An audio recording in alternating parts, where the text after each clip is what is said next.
تا حالا شده وسط گفتن یه چیز واقعاً مهم باشی، اما یه دفعه بفهمی طرف مقابل اصلا درست گوش نمیده؟ شاید سر تکون بده ولی حواسش جای دیگه است. شاید داره گوشیشو چک میکنه یا فقط منتظر نوبتشه تا حرف بزنه. خیلی آزاردهنده است مگه نه؟ واقعیت اینه که توی دنیای پر از حواس پرتی امروز، اینکه طوری صحبت کنی که واقعاً توجه دیگران رو نگه داره، یک مهارت کلیدیه. مهارتی که افراد کمی واقعاً بهش مسلط هستن. اما خبر خوب چیه؟ وقتی بفهمی ارتباط واقعی چطور کار میکنه، میتونی کاری کنی که مردم به هر کلمت گوش بدن. حالا چرا بعضیا میتونن یه جمع رو مجذوب خودشون کنن ولی بعضیا نادیده گرفته میشن؟ چه چیزی باعث میشه یه سخنرانی به یاد ماندنه بشه؟ همه چیز به نحوه صحبت تو برمیگرده، نه فقط چیزی که میگی.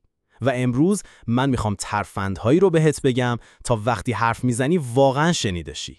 ترفند اول، قدرت حضور. یادت میاد آخرین بار یه نفر واقعا توجه تو توی یه مکالمه جلب کرد؟ احتمالاً اون شخص زیر لب حرف نمیزد یا بدون هدف پرحرفی نمیکرد. اون حضور داشت. لحظه رو در اختیار داشت. حضور یعنی اعتماد به نفس، شفافیت و ارتباط. اگه خودت باور نداشتی چیزی که میگی مهمه، چرا بقیه باید باور کنن؟ باید با نیت حرف بزنی. یعنی تماس چشمی برقرار کنی، زبان بدن باز داشته باشی و صدات رو طوری رها کنی که انرژیت حس بشه. به جای اینکه بگی فکر میکنم این کار شاید جواب بده، بگو این بهترین راهه. تفاوتش رو حس کردی؟ یکی نامطمئنه، یکی قانع کننده. ترفند دوم، با وضوح و هدف صحبت کن. هیچ کس عاشق شنیدن حرفهای پراکنده و طولانی نیست. مردم وقت ندارن. اگه میخوای توجه کسی رو نگه داری، سری برو سر اصل مطلب. قبل از حرف زدن از خودت بپرس پیام اصلی که میخوام منتقل کنم چیه؟ اگه نتونی حرفت رو توی جمله روشن توضیح بدی، احتمالاً مخاطب رو از دست میدی.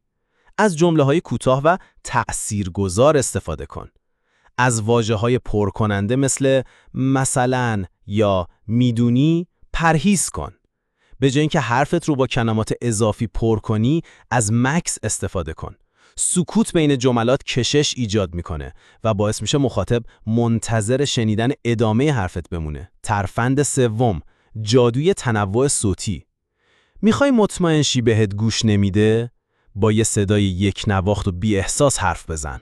برای جذب مخاطب، لحن صوتت باید با احساست هماهنگ باشه. اگه داستان تاثیرگذاری تعریف میکنی، سرعتت رو کم کن. اگه هیجان زده‌ای، بذار انرژیت نشون داده بشه. با تغییر تون صوت، ارتفاع و سرعت صحبتت جذابتر میشی. صدات مثل موسیقیه، باید بالا و پایین، کند و سری داشته باشه تا شنونده رو با خودش ببره. ترفند چهارم، هنر داستانگویی و حذف شلوغی. حقیقت‌ها اطلاع میدن ولی داستان‌ها میفروشن. مردم داستان‌ها رو خیلی بهتر از اطلاعات خشک به خاطر میسپارن. اگه میخوای واقعا شنیده شی، فقط فکت نگو، با کلمات تصویر بساز. به جای اینکه بگی اعتماد به نفس توی صحبت مهمه، یه داستان کوتاه شخصی بگو از وقتی که اعتماد به نفس مسیرت رو تغییر داد. کاری کن شنونده احساس کنه، چون احساسات چیزیه که در ذهن میمونه. همچنین پیامت رو ساده و تمیز نگه دار. زیادی توضیح نده، تکرار نکن و از واژه‌های سخت استفاده نکن تا شنونده خسته نشه. از بدنت هم استفاده کن. کلمات فقط بخشی از پیامیان که منتقل می‌کنی. زبان بدن، حالت چهره و حرکات دست نقش بزرگی توی دریافت پیام دارن. اگه خشک و بی‌حس باشی، بی‌علاقه نظر میرسی. اما اگه حرکات دست طبیعی باشن و روی نکات مهم تأکید کنن، حرفت زنده و داینامیکتر میشه.